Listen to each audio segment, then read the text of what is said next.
This Nagios. conference will now be recorded. We have been talking about Nagios.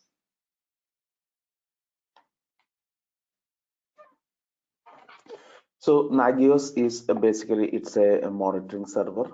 It can connect to the remote machine and monitor that machine. So yesterday we have seen what is a host definition, what is a service definition, and what is host group, generic host, generic service, contact groups, time periods, etc. Right? These are different. Oh, I'm sorry. I have not fixed those problems yet that we faced yesterday. That we will fix today. And so we defined different definitions inside Nagios, and we now we are ready to monitor the Web 001 machine. So we have the Web 001 machine. This is nothing but an AWS machine, and inside the machine I will install Apache. Then I want my Nagios server to monitor the remote machine. So let me do that. I'm going to log into the Web 001 machine, and I am installing Apache so that Nagios server can monitor it. That's why. Oh, I think no. Let me first log into the Nagios server, and from there I can SSH to the Web 001.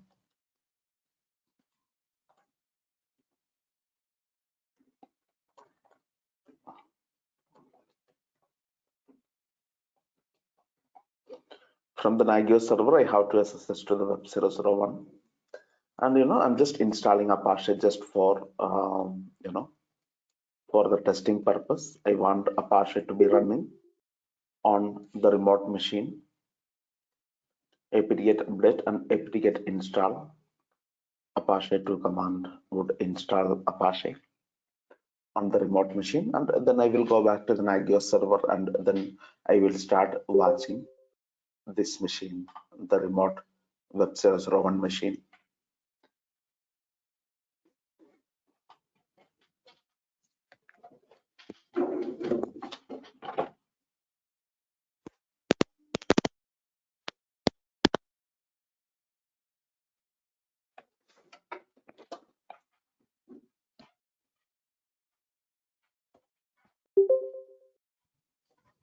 Okay, so that is done, and let me start the Apache service as well. And then that's all. I log out from the Web 001 machine. I am back to the Nagios server. And all right, so yesterday we were facing some problem while restarting Nagios. So let me take a look at that problem.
Actually, there's already a 24x7 defined here. It's a duplicate, so I'm going to delete one of them.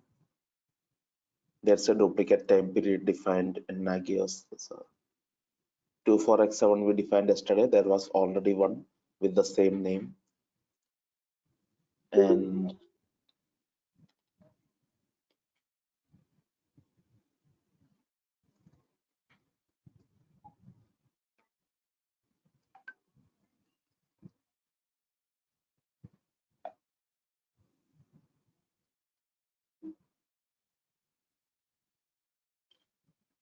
Max check attempts is showing some problem, so I'm just removing that line.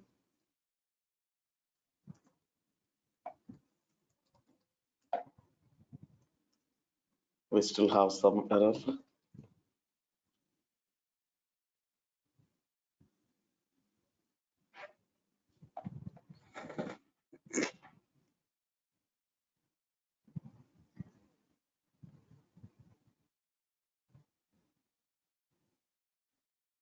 Hi, Basil, Nikita, right? Yes. Yeah, Nikita, Yeah, you don't yesterday have we class don't have today. any class.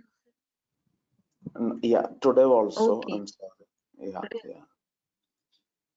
So Okay, okay. Yeah, thank check the email. I already emailed you. Check it. you. Yeah, okay. Yeah, I missed out maybe. Yeah, thanks. Okay. Yeah.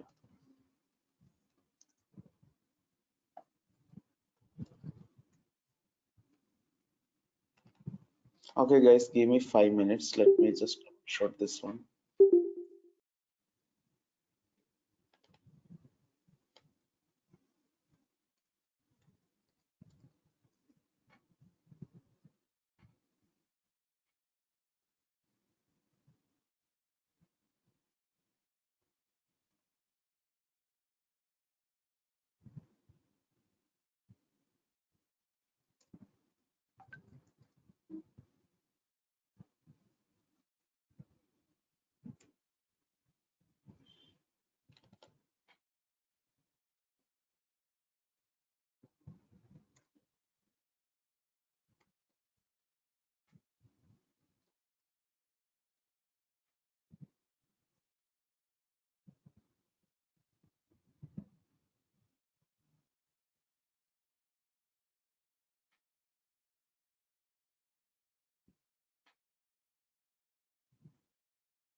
Oh, there's already a generic host defined at this location. So what I defined is a duplicate. So I'm deleting that. There are already a number of definitions that came in Nagios by default, right? So it looks like I created lots of duplicates. By default, when you install Nagios, a folder would be there with the name objects. If you look into that, you would actually find a different configuration file. These are default configuration. There was already a time period with the name 2 for X7. I defined it again. There was already a generic host inside this file. Then I defined it again. So generic service is also there. So I'm going to delete some of them that I created from the conf.d folder. They are not needed, right? In the generic service, I created a generic service.cfg file. In the generic host, I created a generic host that's already deleted. And in the time periods,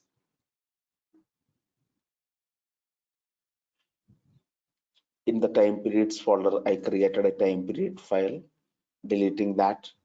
And what else did I create yesterday? I created a host definition that is okay, and host group definition. I created a host group with the name web service. Let me check if it was already there before.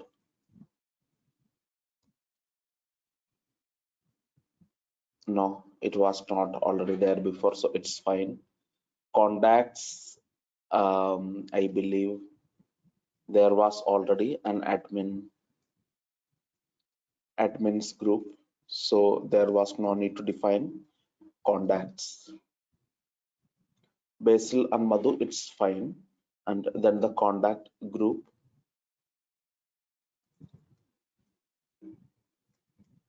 I created something called admins, which I believe is not needed because there was already another definitions for admins in the objects folder, default one. Every time you install Nagios in the objects folder, automatically a number of definitions get created. So I think there is something called admins. If you go to contacts.cfg, there's already a definition for admins. Oh wait, it's not there.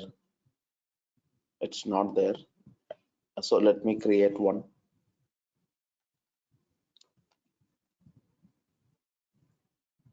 I'm going to create a contact group called admins, to which Basil and Madhu are members.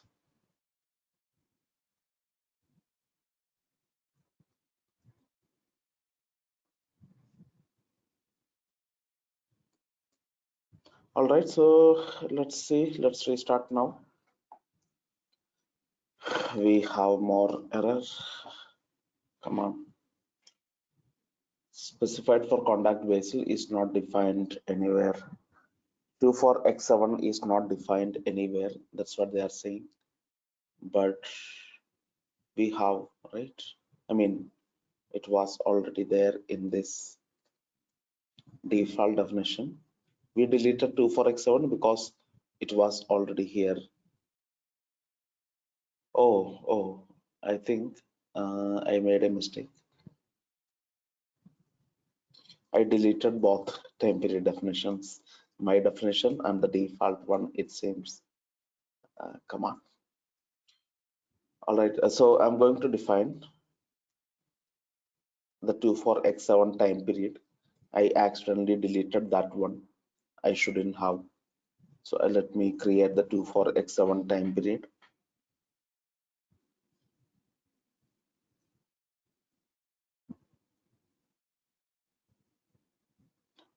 Right, so here let me define it. 2 for X7 time period. So this is the syntax, define time period, and I'm just copy pasting and then I will edit it. Sunday till Saturday 0 to 24, and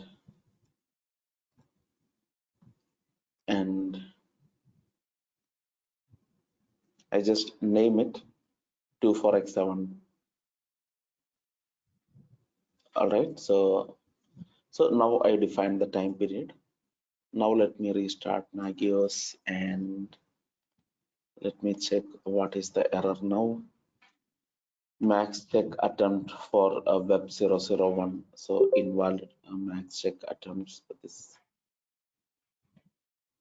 Let me take a look inside this file.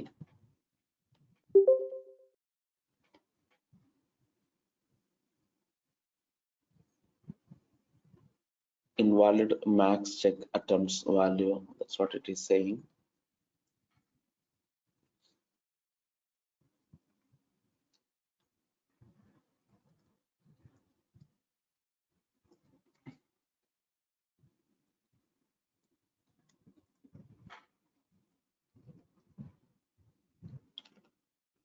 So this is where generic host is defined, and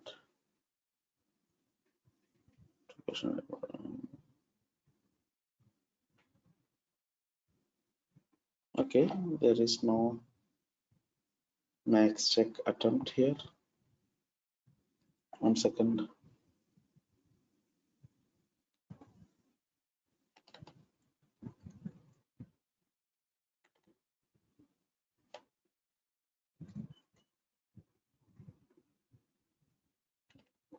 I'm going to define max check attempt within the host definition itself to see if that will solve the problem.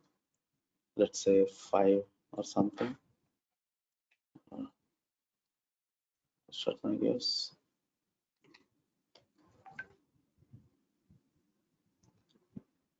All right, we have about 4 error left. Okay.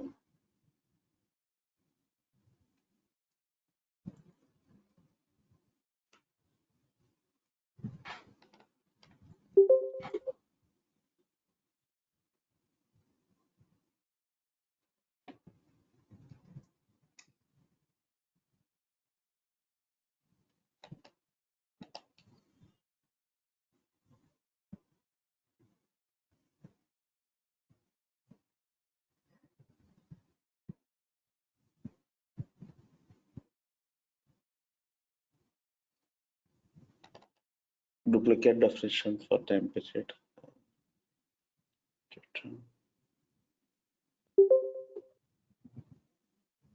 Okay, wait.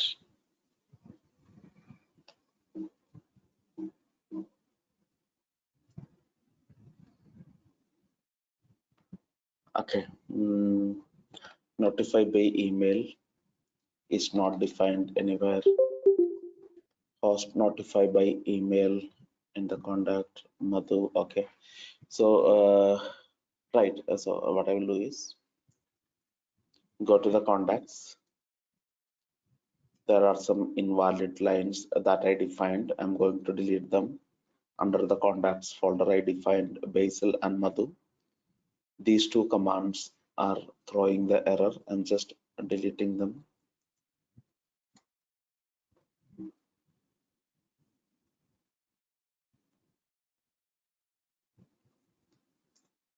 And I think we are done.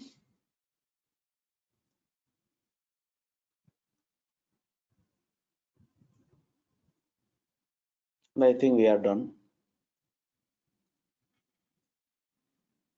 No.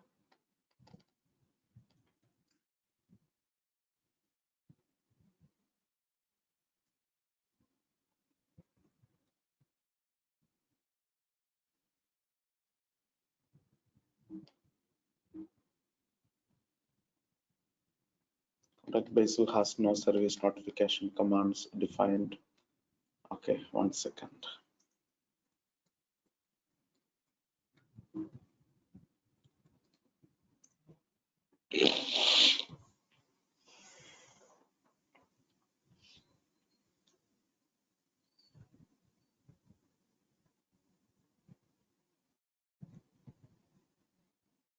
Okay, we can use generic contact. I think that will do. I can just specify the name of the person, then alias and email of the person, and everything else can be. There is something called generic contact that is already defined. There's a default definition called generic contact. I believe in the templates folder or somewhere. Yeah, it has to be.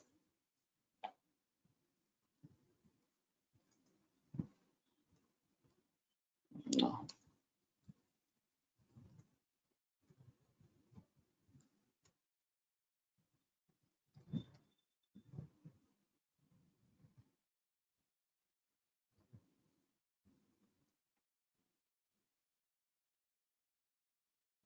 Okay, this is the generic contact. Of course, these are the commands that I should have used. I think I put the wrong command in there. So I have to correct it. Either I can correct it or the easiest thing to do here is that go to the conf.d folder and inherit this generic contact there. Go to the contacts folder.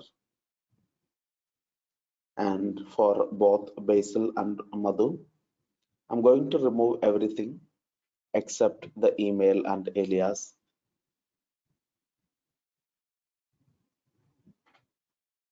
Then I would use this statement, use generic contact. So automatically, whatever is defined there, it would get inherited here. And same thing I'm doing for Madhu also.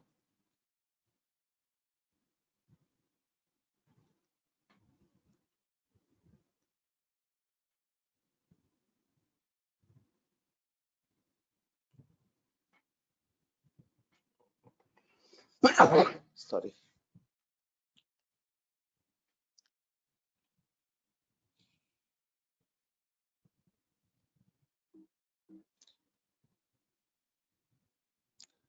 And yeah, hopefully this time everything should be good.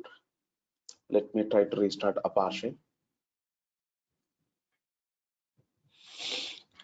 Oh, there are more errors.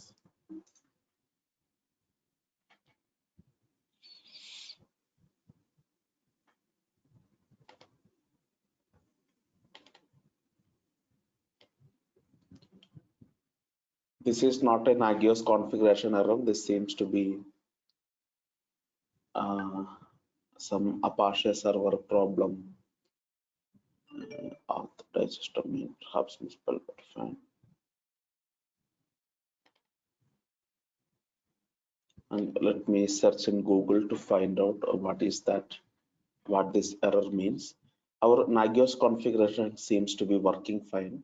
And what this error that comes here is that actually when you install Nagios automatically, Apache will also get installed and it would provide you a graphical interface for Nagios. You can see the report, you can see the service status, everything from your browser. You can actually browse for the Nagios GUI. Apache installed on the same Nagios server would provide you that. And when starting the Apache in the Nagios server, I'm getting some error. I'm just trying to troubleshoot what that error is. Most probably, I may want to install some module. So let me try that.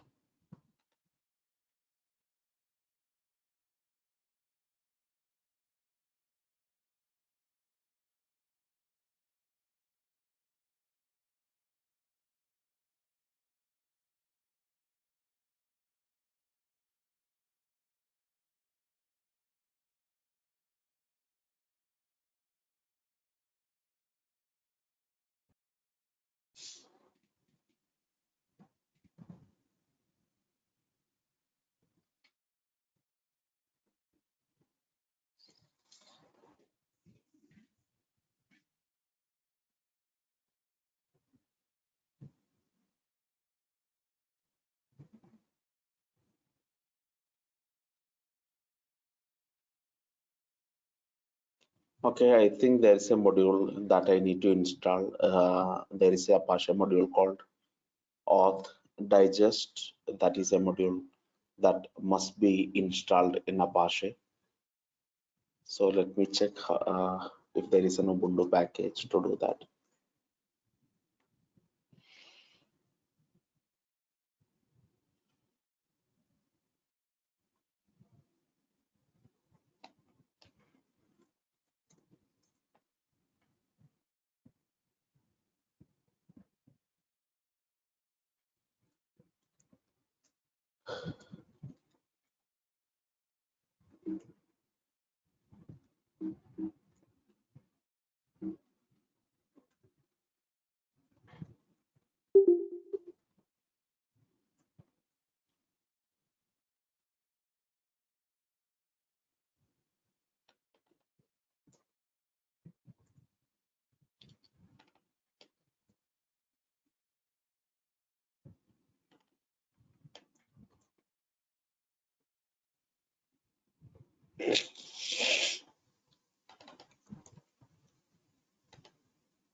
Okay, now there is a different error.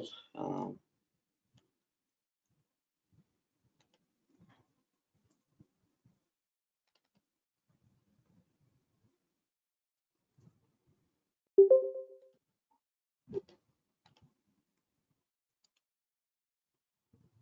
uh,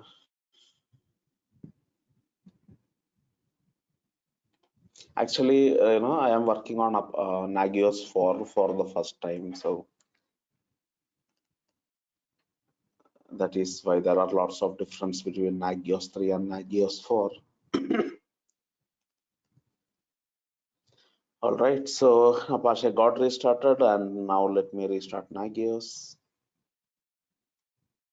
All good, right? Everything works just fine. So, right, there is no syntax error anywhere on the things what we defined. It is just that there were a lot of duplicates already. When we install Nagios, a lots of definitions would get created inside Nagios, and what I created are a number of duplicates. So that was the problem. And yeah, all good now. So let us continue.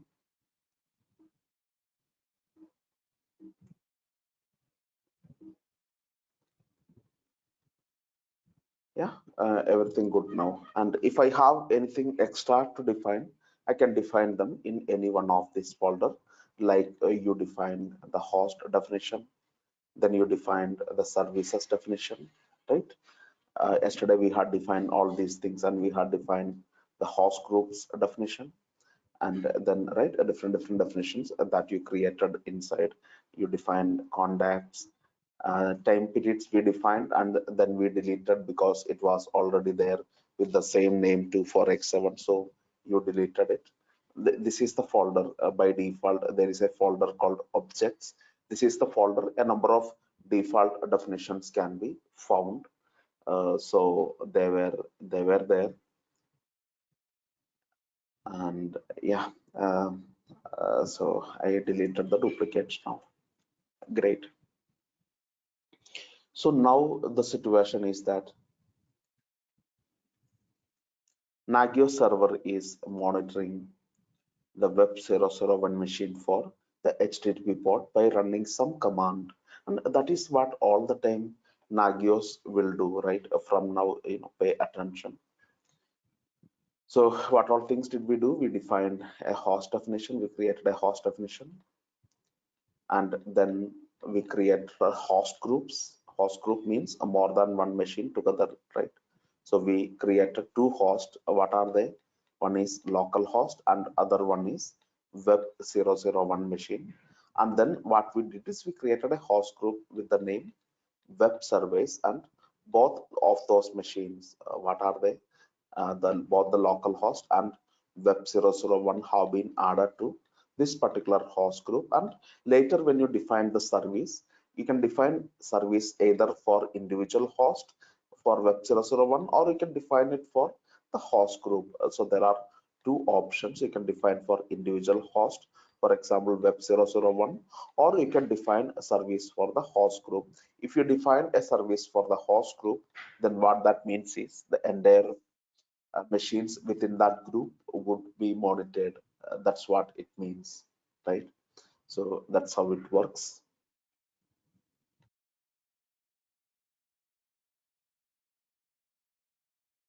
And all these things can be viewed on a graphical interface. If you go to the Nagios server public IP, if you browse it automatically, I told you, along with Nagios, Apache also got installed. You have seen that Apache also have got installed, and inside Apache, it automatically uh, Apache is configured to pull the graphical data of Nagios on your browser. If you browse for this URL, IP address of the Nagios server /Nagios4, I believe this is the URL. But first of all, the port 80 must be open. AWS won't allow the ports by default, so I need to open port 80, then only you can browse for the URL.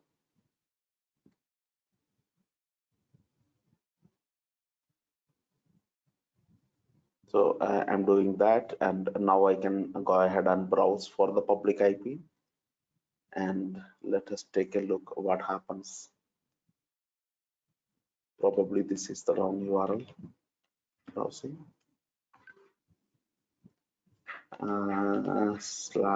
/Nagios, no, /Nagios for forbidden. Okay, this is the URL, but I'm getting some error called forbidden.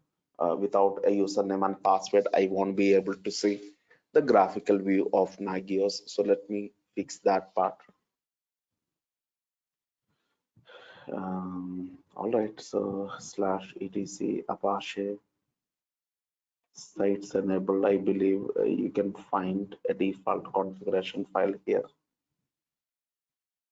No, not this file.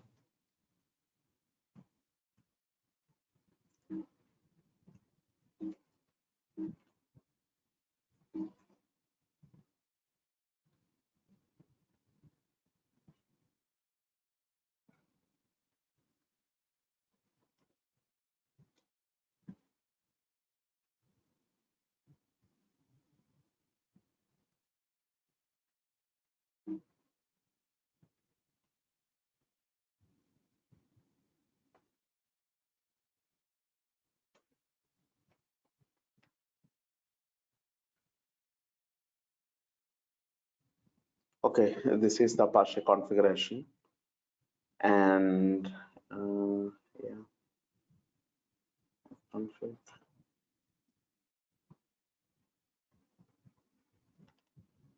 All right, I have to create a user using htdigest utility.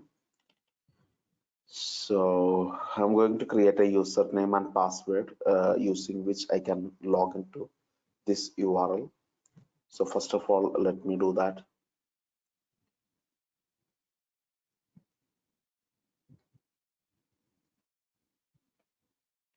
I want to create a user. I search in Google how to create a user.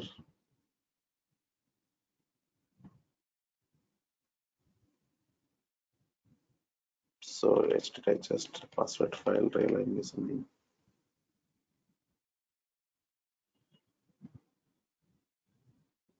Create and update password file, which is yeah. All right.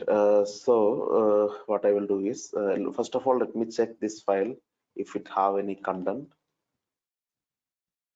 It is empty. There is no content. So this is the file where I have to create the user, and you don't have to create the user directly. Instead of creating the user directly, there is a command you can execute. -c, name of the file, realm, and then name of the user, let's say Nagios admin, or some name you can give, or maybe Basil. And then it will ask me for the password. I am entering some password, let's say DevOps 12345 something, 2 times. So then what happened is a user got created. Now if you open the file htdigest, you can see the user details. All right, so what I can do now is I can now browse for this URL again, and it is supposed to ask me for the username and password. It is not asking that.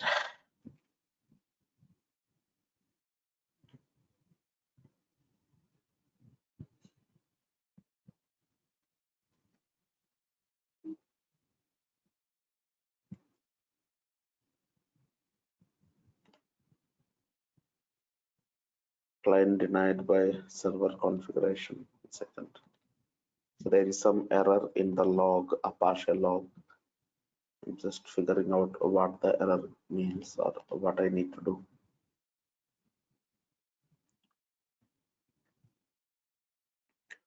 For your natural sections require all granted. Yeah. All right. I think all I need to do is edit this file apache2.conf, and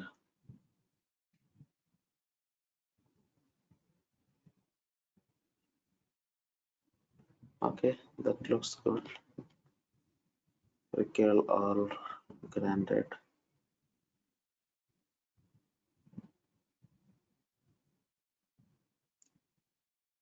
Auth name, I guess, for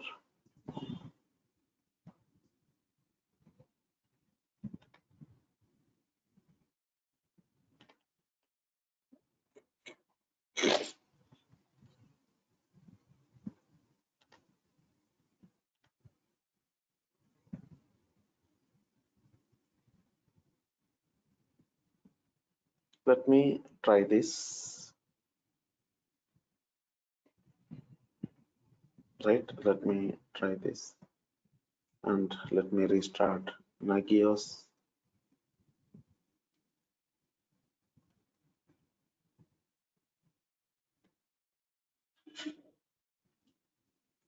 and Apache.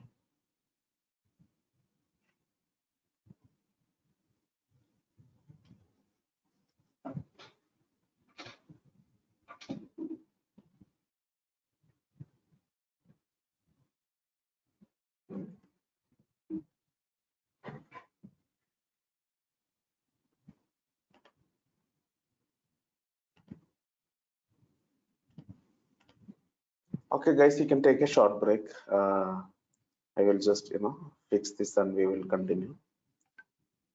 Basil, can we change that color of that Unix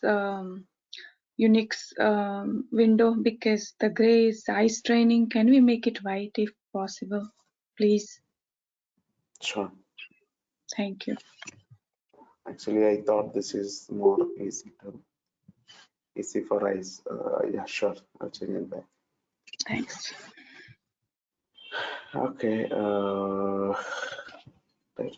Yeah, you guys can take a break, or if you want to stay to see me troubleshooting, you can stay.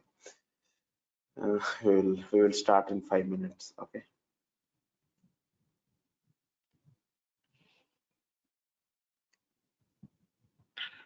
All right.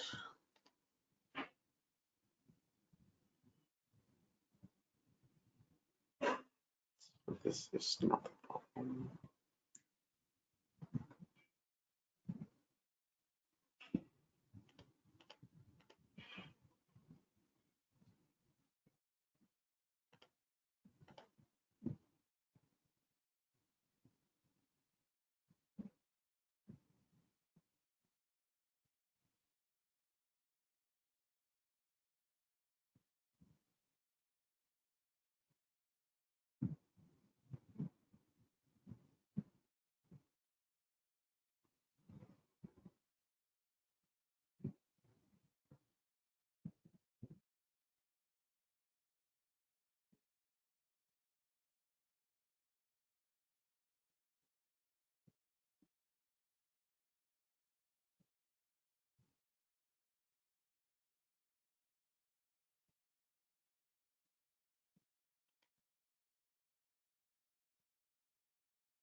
Mhm.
Uh,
Okay.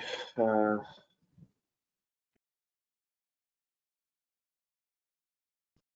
okay, guys, and I'm sorry about many problems actually in Nagios. For looks like apt-get install is not the right way to install Nagios, right? Don't use apt-get. Try to follow the steps from some other documentation.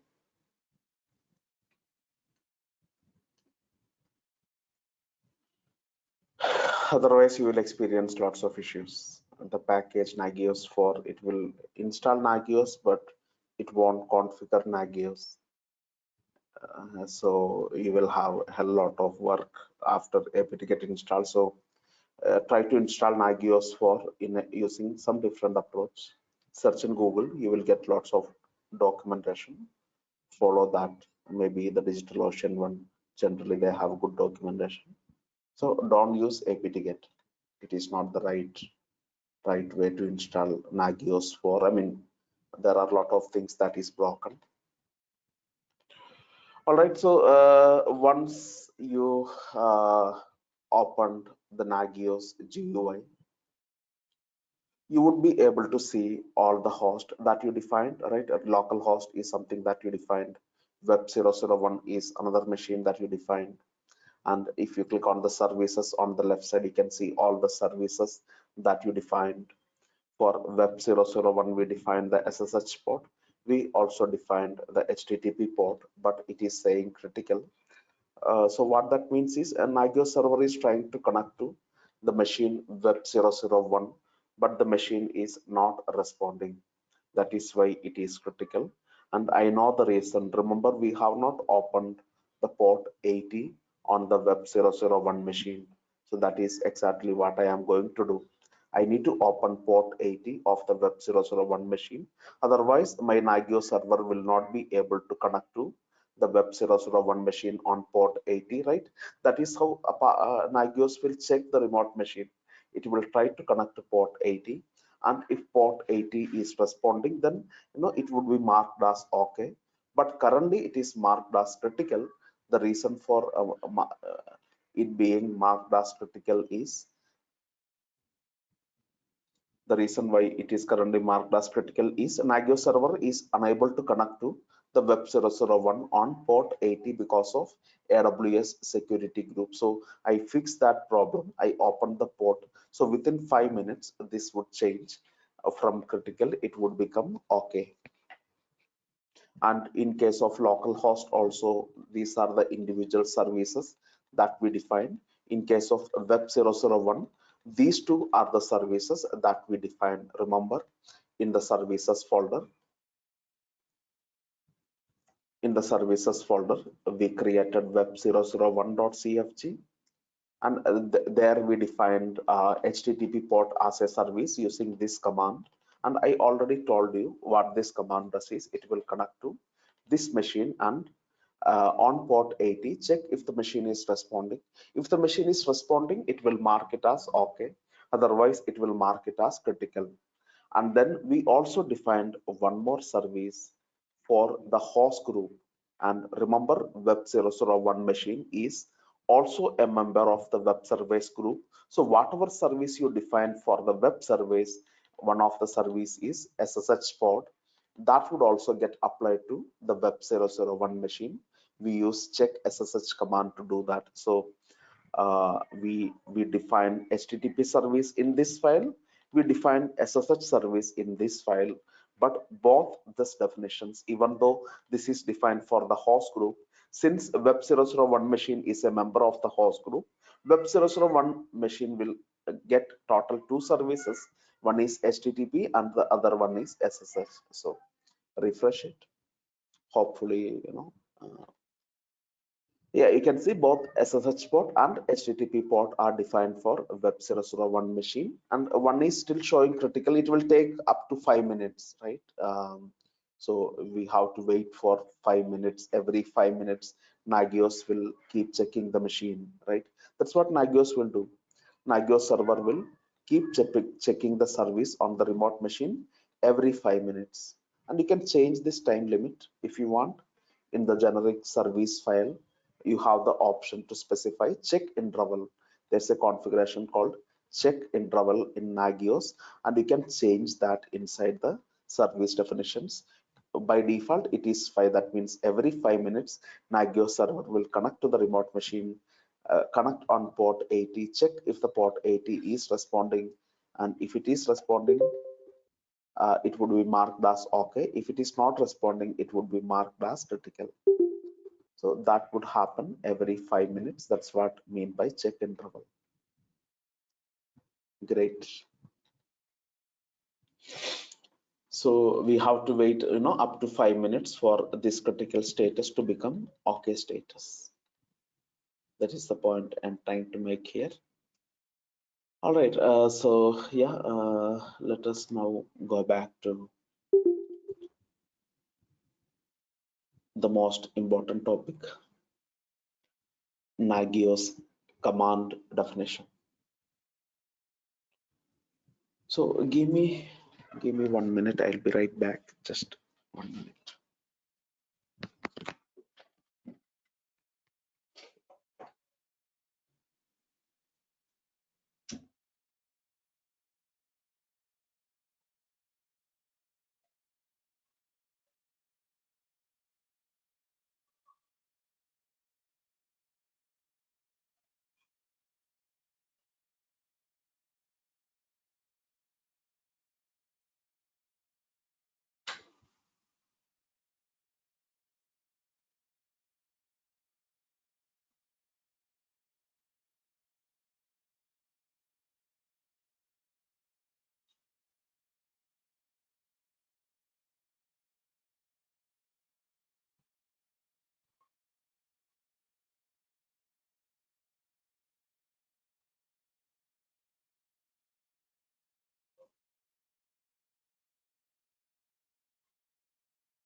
Okay, guys. So command definitions. So we already used certain commands, right? For checking the SSH port, we used check SSH command in Nagios, and in order to check the HTTP port on Web001 machine, port on Web001 machine, we used check HTTP command. So there are different commands in Nagios, and these are the actual executables which do the job for you, right? Probably this can be at the end, this could be nothing but some executable file, a Python program or shell script, or some program written in some programming language, any programming language. It will connect to the remote machine. In this case, it will connect to the remote machine on port 80 expect a response. If it is not responding, then it will tell Nagios that it is critical. If it is responding, it will tell Nagios that it is okay. That's what check HTTP command will do. Similarly, the check SSH is another command in Nagios that will connect to port 22. If it is responding, it would say okay, otherwise it's critical. So it is these commands who is doing the correct job in the background. And there are a number of commands in Nagios by default, and those commands can be found inside this location /etc Nagios plugins config folder. This is the folder where you can find the Nagios configurations. You would actually find a number of .cfg file, and in each this configuration file you will find a number of commands defined in it. For example, you open http.cfg. This is where check HTTP command is defined, and then this is how a command definition will look like. If you want to use a command in your service definition, we already used this command in our service definition. The command must be defined in Nagios, and this is the definition. This is how you will define a command in Nagios. Command will have a name and command will have a command line, I mean the direct executable file. So this is the exact command Nagios will execute when you call for this command, right? When you specify this command in the service definition, the actual command that get executed is this. This can be a shell script, and these are some argument that you are passing to the shell script.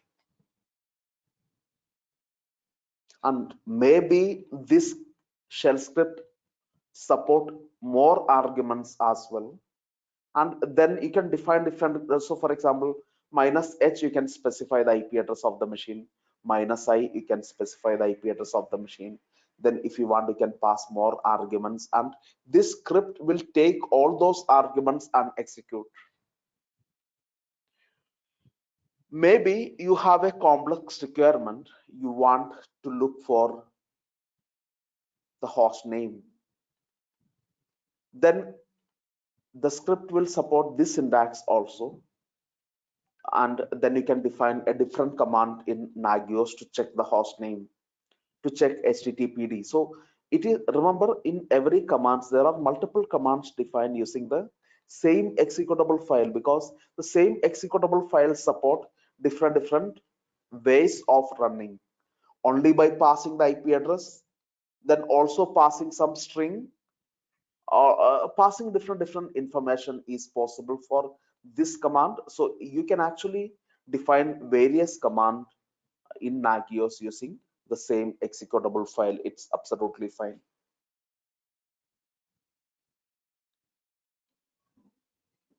Right, so let us try to execute this command manually once, right?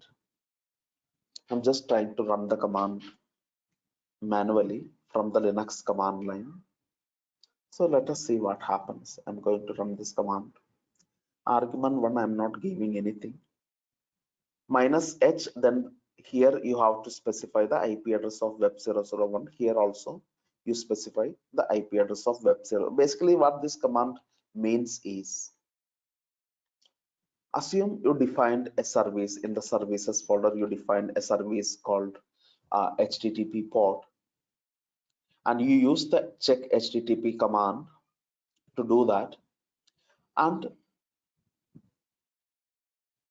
once you define the service in Nagios, Nagios will keep checking that service every 5 minutes. You already know that. So once you define a service in Nagios, how did you define it? The name of the service you mentioned like HTTP port. Then the command that you mentioned like check underscore HTTP. And check underscore HTTP is a command that is already defined in Nagios, and this is the exact executable file that get executed. So this is the actual command Nagios will be running inside to connect to the remote machine and get the response or whatever. This is the exact script that will do all these jobs. When you execute it, it will connect to this machine, whatever IP address that you specified here and here, right? So it has to be replaced with the actual IP address of the web001 machine, and that is exactly what I am doing. I will take the IP address of the web001 machine, replace it here. In case of -h also I specify. So this is the exact command. Probably this is a shell script wrote by someone, or in other words, it's generally called Nagios plugin. This plugin or this script will run taking the machines that it want to monitor, and then this script will connect to this IP on port 80 and check if it is responding or not. If it is responding, it tells Nagios that everything is okay. Otherwise, it will tell Nagios that it's critical. And Nagios will repeat this every 5 minutes. Nagios would keep checking the remote machine, execute this command, that is this executable file, this exact command Nagios will be running every 5 minutes to check the status of the machine. Is the machine up and running? Right? Apache port 80 is responding or not? It check that every minutes. This is the exact command that will run. So let me try to run the command from the command line. Yes, it says HTTP okay, everything looks good. It means that the remote machine has Apache running and the machine is responding to port 80 request. That's what this output means. But if you stop, let me go ahead, let me SSH to the remote machine and let me stop Apache on the remote machine. What will happen then? Port 80 will not respond. So right now, in the Nagios UI, it says HTTP port is okay. And the same message here, right? This is the output of the script when Nagios check the remote machine web001 connect on port 80. This is the response Nagios is getting. You see the same message over here. When we run the command manually, it is the same thing that gets printed over here. Same thing. All right. What if the remote machine does not respond to port 80? Here it would come as critical. Every 5 minutes, within 5 minutes, it will okay status will change to critical. So I'm going to log into the web001 machine and I am going to stop Apache. Then what will happen?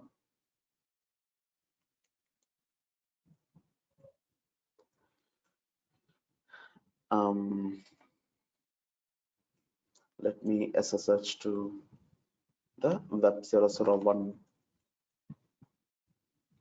and I'm going to stop Apache inside the web001 machine.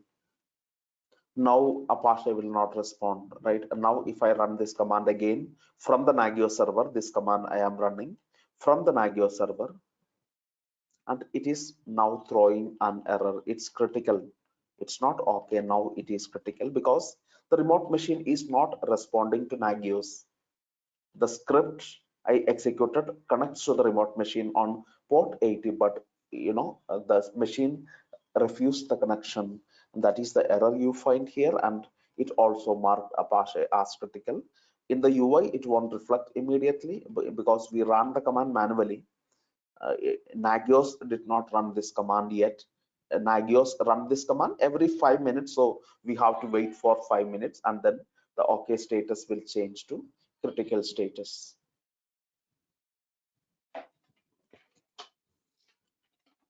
All right. So what I am going to do is, so I can develop my own script, right?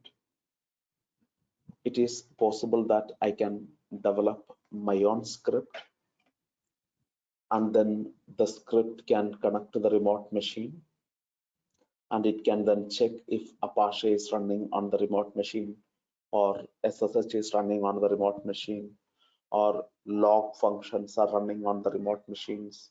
What is the CPU load on the remote machine? What is the memory load on the remote machines? So based on a requirement, I can develop a program myself. If you know any programming language, right? Assume you know shell scripting. I'm going to write a shell script that can connect to the remote machine, and then it will check different process running on the remote machines. Okay, that is what I am going to talk about. So let's talk about it. I'm going to write my own program, my own shell script. So before that, let me switch myself to the Nagios user. It's better to work as the Nagios user, and it's also better to, when you are creating the script, it's better to create the script in the same folder where you find all other script.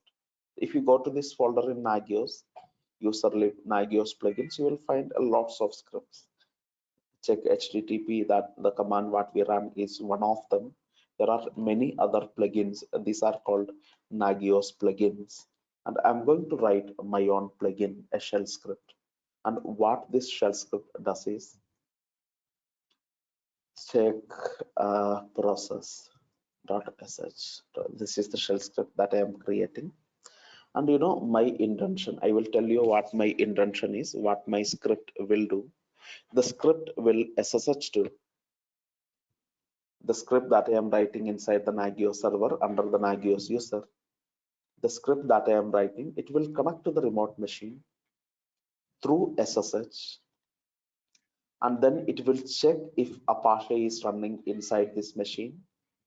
If Apache is running, then it will tell Nagios that it's okay. Otherwise, it will tell Nagios that it is critical. So this is what I want to do.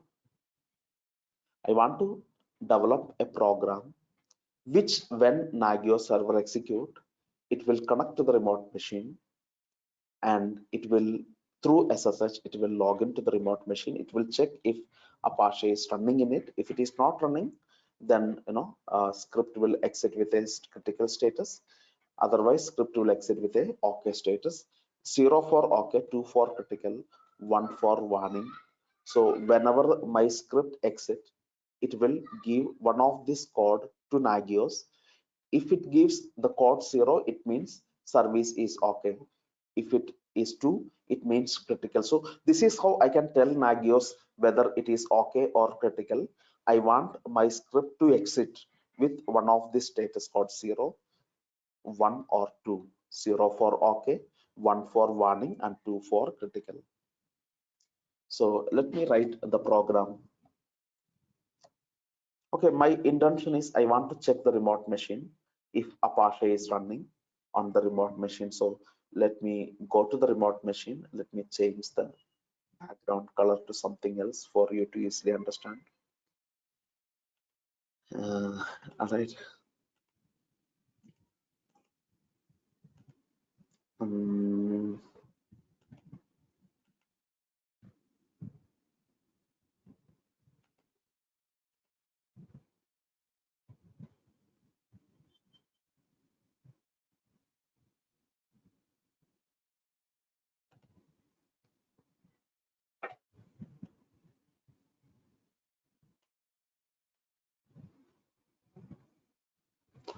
Okay, so let me, the green color machine is nothing but the web001 machine.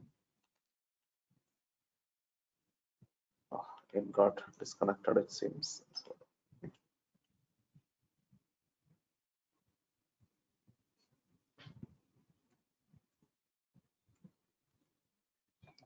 I'm going to log in again to the web001 machine. It got disconnected.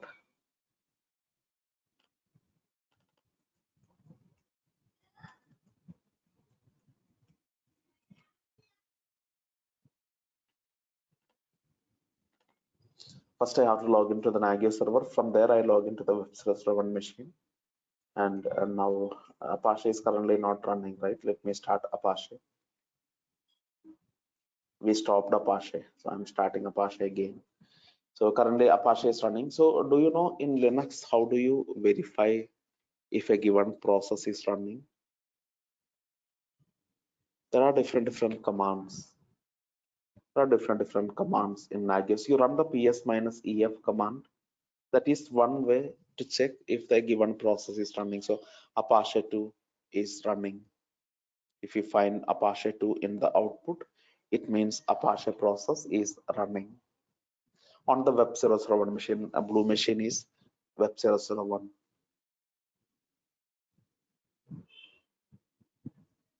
All right. So what I want my Nagios server to do is, my Nagios server want to connect to this web001 machine, check if this process is running or not. And there is a easier command which are commonly used in the scripts. pgrep space Apache 2. So if you want in Linux, if you want to check if a given process is running or not, you can execute this command. If Apache is running, it would print you the process IDs. These are the process IDs: 30171, 30172, 30173. Every process will have a process ID in Linux. So pgrep command would print the process ID of the given process. All right, but if Apache is not running, I'm going to stop Apache. Now Apache is not running. If Apache is not running, the command won't give you any output, or you can say the command will fail. The command will fail if Apache is not running. But if Apache is running, let me start Apache. Now Apache is running. This time it would, the command will succeed. So the point here is that you can execute this command on a machine, check if the command is success. If it is success, it means Apache is running. If the command failed, it means Apache has failed. So that is one easy way to check any service, any process in Linux using programmatic way. So how do you check if the command failed or succeeded? When you write a program, so let's say I executed this command using a shell script, then how do I know if the command succeeded or not?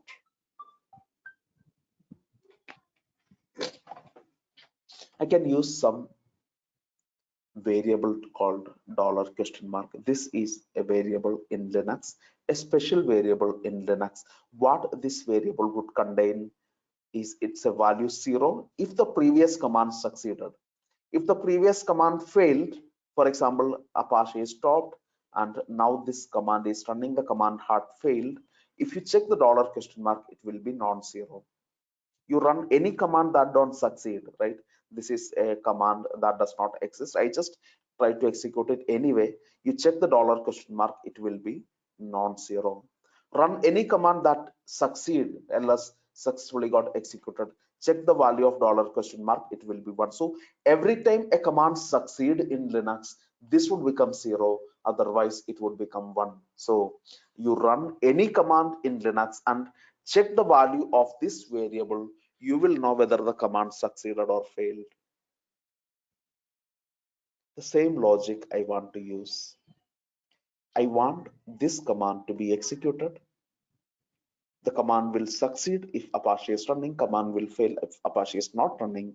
After running this command, then I want to know if this command had succeeded or not. I will just check the value of this thing. If it is 0, then perfect, command succeeded, Apache is running. If it is non-zero, command failed, Apache is not running. So this is the logic I am going to use when I am developing my script, right? So on the Nagios server, I'm going to develop my script, and yeah, let me log into the Nagios server. And what was the folder? User lib Nagios plugins, right? Yeah, I'm going to develop my own program, check the process.sh, my own Nagios plugin I'm going to develop. This is a shell script. Every shell script start with this line, and then I want to SSH to the remote machine. If you want to SSH to a remote machine, how do you do that? SSH Ubuntu @ IP address of the web001 machine. Here you can find the IP address of the web. So from the Nagios server, it SSH to the web001 machine, and then it will execute the pgrep command, pgrep Apache 2. This command will be executed on the remote machine. This is the syntax if you want to run a command on a remote machine. So today I will take 15 minutes more, right? let us complete this topic, right?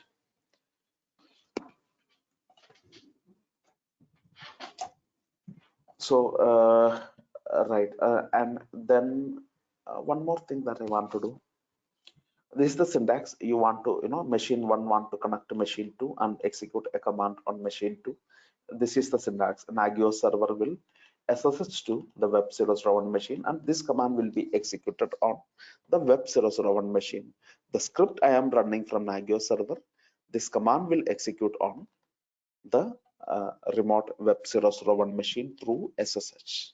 So this is the way how you can run a command on a remote machine. And actually there is one more problem that I need to fix. Remember, every time you SSH to a machine for the first time, you get a warning. Are you sure want to continue connecting? You click on yes, and then it will succeed. So I don't want that warning. I don't want that host key verification. You can disable the host key verification along with SSH. I will just get that syntax. There is some syntax that you can use that would basically disable the SSH key authentication. This option you can use -on. If you put this option, then you won't get that SSH warning. Are you sure you want to continue connected, right? That warning will not come if you use this option along with your SSH command. So I just want to make sure that no warning comes. So after running this command, it will check the remote machine, and then if Apache is running, how do I identify if Apache is running? Using a if condition, I will check the value of $? If $? Equal to 0. This is how you write a if condition inside Linux. Then what I want to do is I want to print a message first saying that everything looks good, right? $? Equal to 0. It means Apache is running, the command succeeded, or Apache is running. So you can write some text. Apache okay, no action needed, right? Everything looks good, so no action needed from the user. So another question, how does the script will tell Nagios that you print some message, Nagios won't understand, right? Whether it is okay or critical, Nagios won't understand. To tell Nagios that service is in okay state, you should terminate your script with a status code of 0. 0 for okay, 1 for warning, 2 for critical. So Nagios will read this code, then identify, okay, service is in okay state. And how did we do it? We checked the $? To identify if everything is good, Apache is running or not. And we found that Apache is running. Then we exit with a status code of 0, telling Nagios that everything is good. But if we found $? Is not equal to 0, it means the command had failed, then Apache is not running. So in that case, first I will print a message saying that Apache critical. This is just a message to print to this Nagios UI, right? Whatever you print from the script, it would print it here. So I want to print it here. So I just mentioned Apache is critical. Please look into it.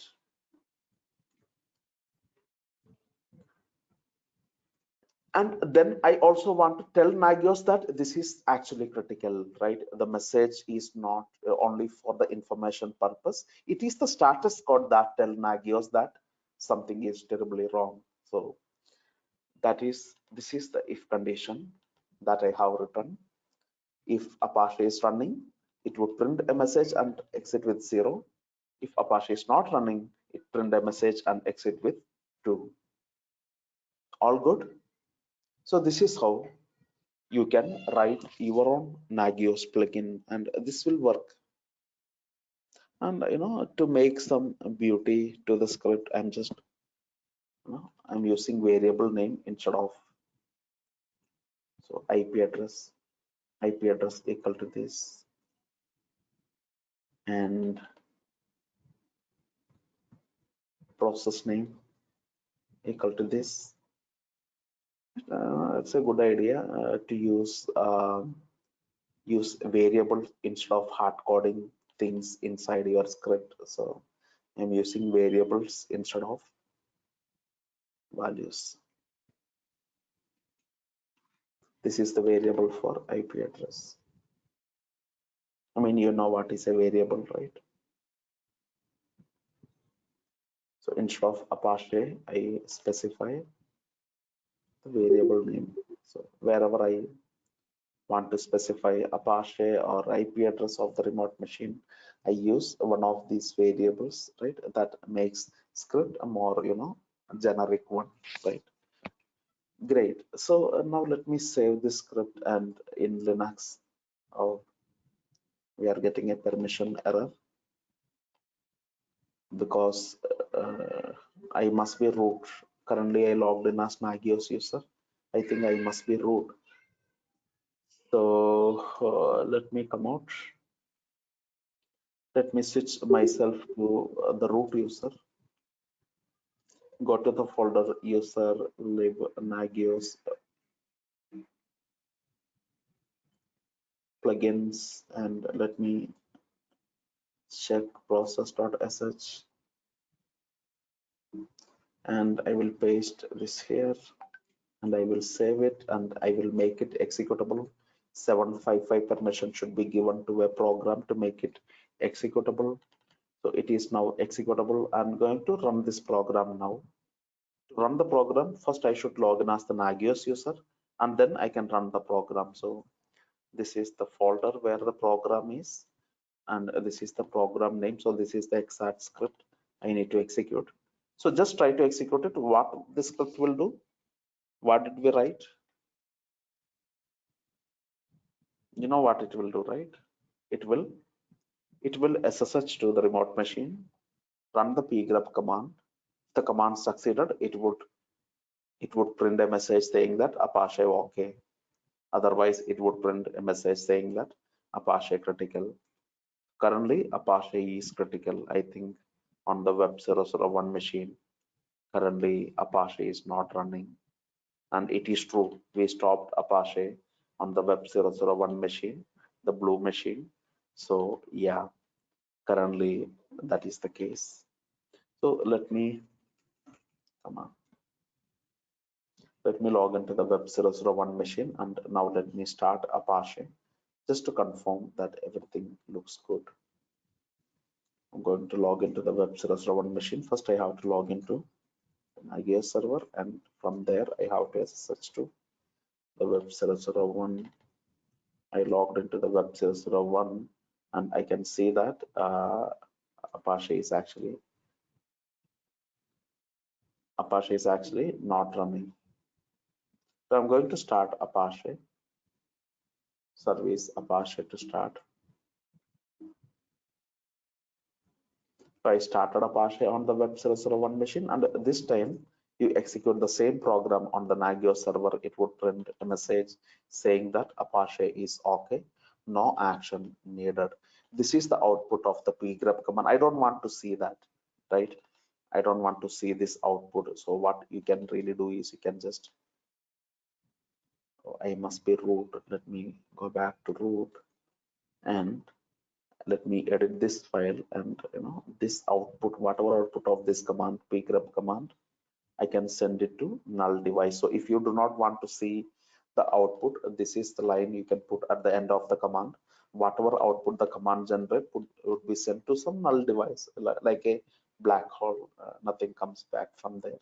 So this time, same commands get executed, but you won't see these things in the output. So let me execute the script once again.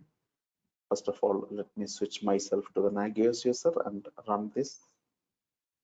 Yeah, it says Apache okay, no action needed. So to run the program, first you should log in as Nagios user. Why? It is the Nagios user who must be running this program, and also it is the Nagios user who have SSH access to the remote machine. So this script can be executed only by the Nagios user. It is created as root using nano, but to run the script, you should first log into Nagios and run it. Okay, great. So your script is working. When Apache is up and running, it is printing this message. If Apache is not running, it is printing this message. So our script is working and functional. Great. And I'm going to make some small modification on the script. Go back to root. Let me make some small modification in the script. Instead of putting the IP address here, I just put $1 here. Instead of specifying the process name here, I put $2 here. $1, $2, $3, $4, etc. are the command line arguments. When you execute a shell script, you can pass different arguments separated by space. You can pass the IP address of the web 001 machine, it get assigned to this variable. You can pass the name of the process, in our case Apache 2. You can pass as a command line argument, it would be assigned to here. So you can just make the script more generic by using this command line arguments. So once you did that, next time when you execute it, I'm going to execute the program. First I switch to Nagios user to execute it. Then I specify the IP address of the web 001 machine, the $1, then Apache 2, the $2. And this get assigned to the script IP address variable. This get assigned to the script process name variable. This is $1, this is $2. I pass something that would become $3, something else that would become $4. So this is how in Linux you can pass a command line arguments to any script. So this command will do the same job. It will connect to this machine, check this process, and all good. Okay, wait. So basically, the number in the script is the order in which we pass the parameter to the script, right? The $1, $2. So those numbers are like the way the order of the parameter. Exactly. Whatever you pass first would become $1.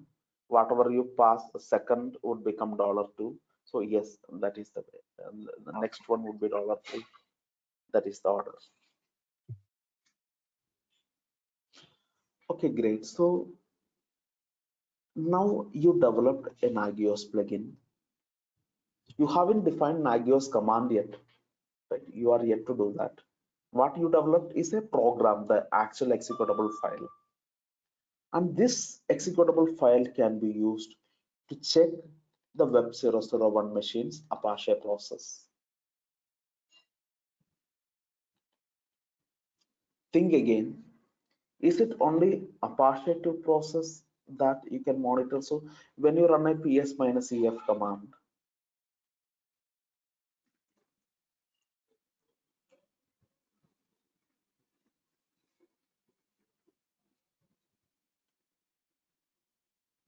so this is the web 001 machine. I'm going to run the ps-ef command.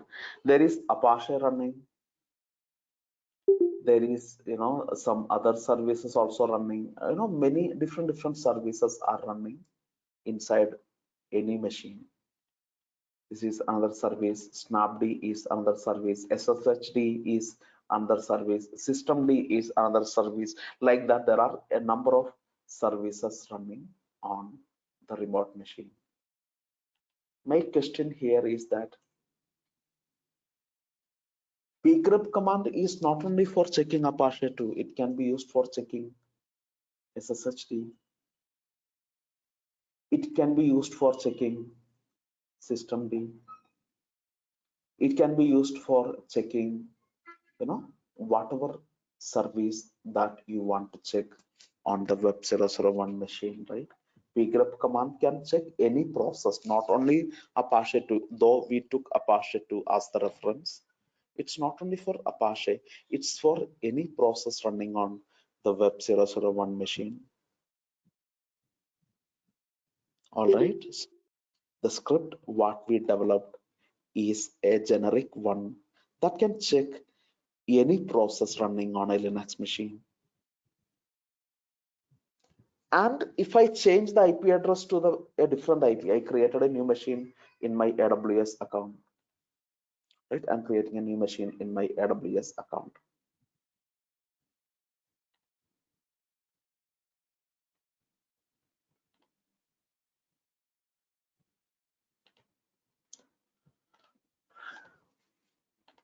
Using the Nagios key, I'm creating one more machine in my AWS account.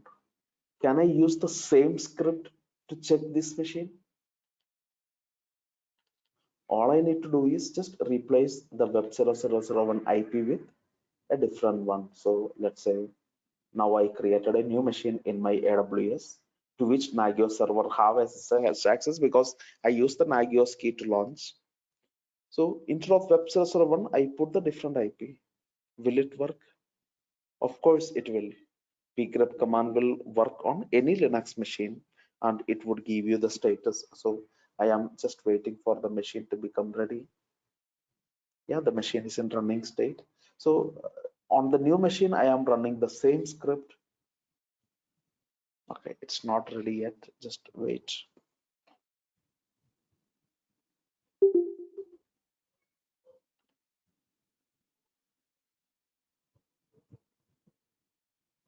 Yes, it says SSH okay, no action needed. On the new machine, I want to check a different process like Apache or systemd something, right? It works. And I check some process that does not exist. It would give me error. So the script what we developed can be used for checking any machine in your infrastructure, any process in those machines. So this is a generic script. You agree with me? My point, what I'm trying to make here is that you developed a script inside the Nagios server, some script called check process.sh, whatever. And this script can connect to any machine, whether it is web 001 or web 002 or web 003 or whatever machines you have in your infrastructure. The Nagios server can run the script on any machine for any process. It can be Apache, it can be SSH, it can be systemd, it can be rsyslogd, different process that you might want to monitor. So a single script can check any machine, any process. All right, so I'm going to define this script as a command in Nagios. So this is the syntax. Let me copy this syntax. Script name, then the IP address of the machine, and then SSHD, the process name. This is the syntax. Script, then IP address of the machine, and the process name. So let me define a command in Nagios, which is the folder where you define commands. It's Nagios plugins config folder. Either you can create a new file. Yeah, let me create a new file, process.sh or process.cfg. Nagios configuration file must end with .cfg. So I'm going to define a command. Define command, start with a bracket, end with a bracket. You need to mention the command name and command line. Command name, tell me some name. You can give any names, let's say check process through SSH, something like that. Check process through SSH. Using SSH, you want to check the process of a remote machine. Maybe it's a bad name, right? Check via SSH, something like that. Check process via SSH.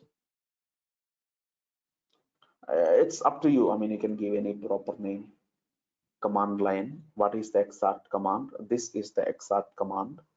Replacing the IP address with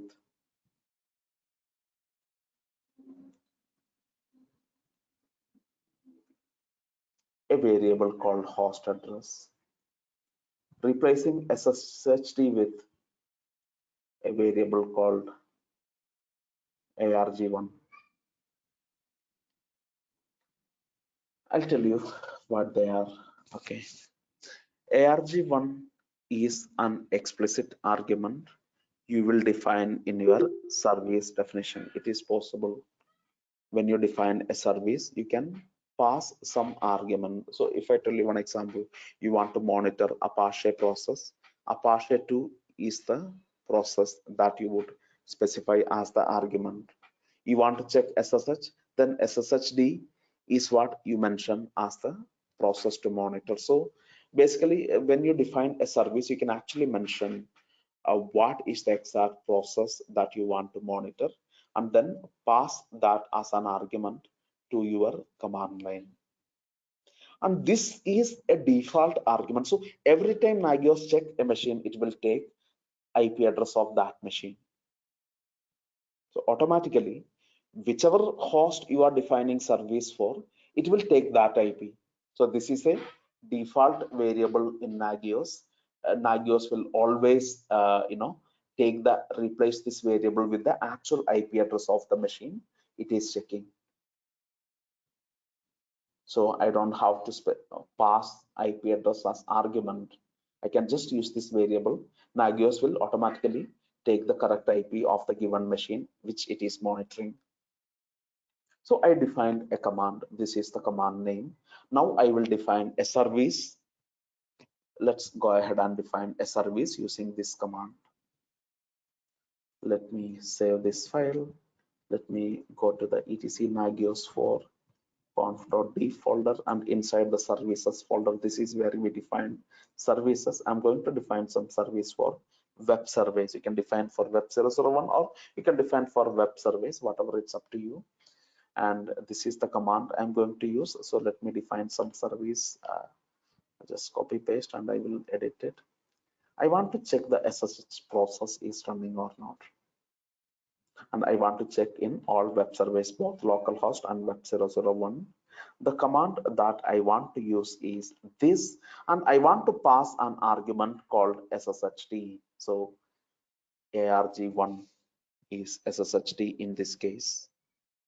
Whatever process you want to monitor, you will specify this after a exclamation mark, right? It means that this is the process that you want to monitor. You want to check the Apache process, then you define another service. You want Nagios to monitor the Apache process on the remote machine. So you will do this. Instead of SSHD, you would mention Apache 2. So any service you can monitor using the same command. All you need to do is just specify the right process name that you want to monitor. I want to monitor the systemd process. So then I can do this. System process I want to monitor. This is that. So the IP address you don't have to pass. It will Nagios will automatically, whenever Nagios check the machines every 5 minutes, it will take the IP address of that machine it is monitoring. So no need to pass the IP address as argument. There's only one argument to this command, which is systemd or whatever the process name is.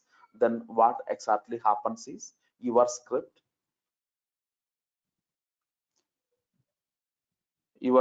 will maybe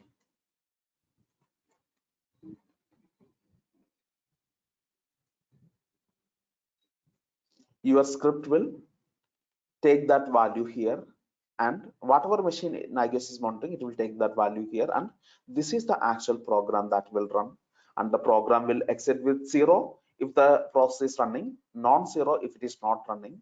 So once you restarted Nagios, everything will be good.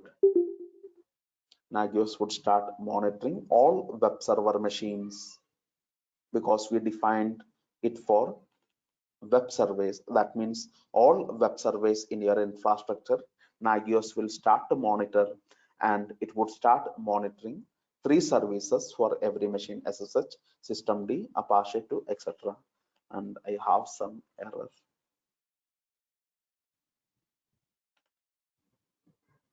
Oh yeah, just I hope you know what the error is. I just didn't delete this one.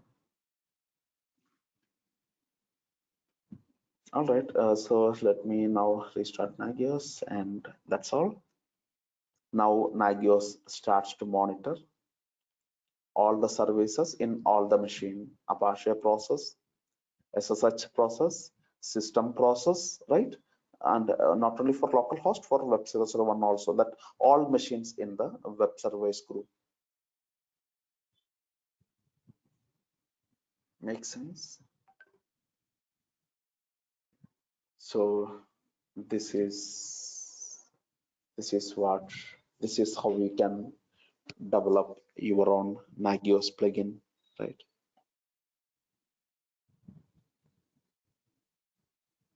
So that's all I wanted to discuss, and it can be written in any programming language. It's shell script or Python, whatever language you are comfortable with. You can do the monitoring yourself. The only thing is that the script will do whatever needs to be done, and it will exit with 0, 1 or 2. 0 means okay, 1 for warning, and 2 for critical.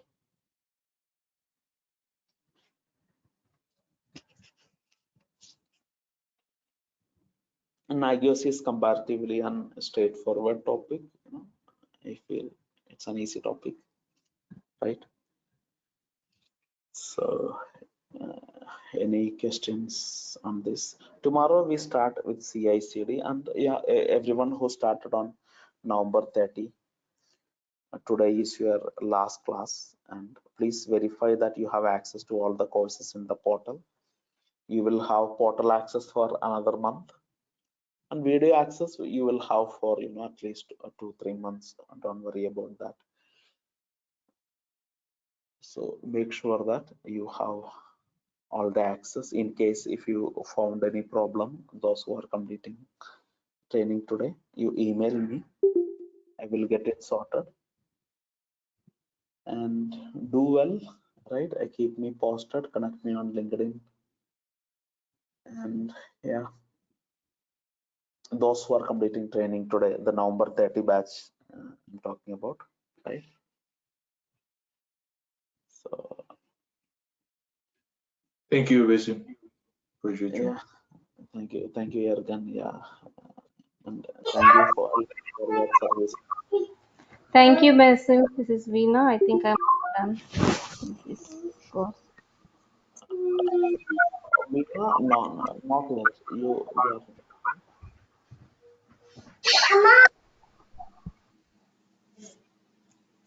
I don't think you completed everything, Veena. Oh, okay. Yeah, there are. Sorry, I confused with you with another person. Yeah, Veena, it's your last class. That's correct. Yeah, And thank you so much. right. And Raghuram, I think for you also is the last class, and many people are absent today.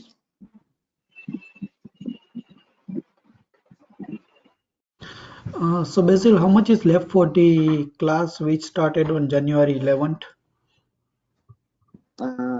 Email me. I'll reply to you. Okay, thank you.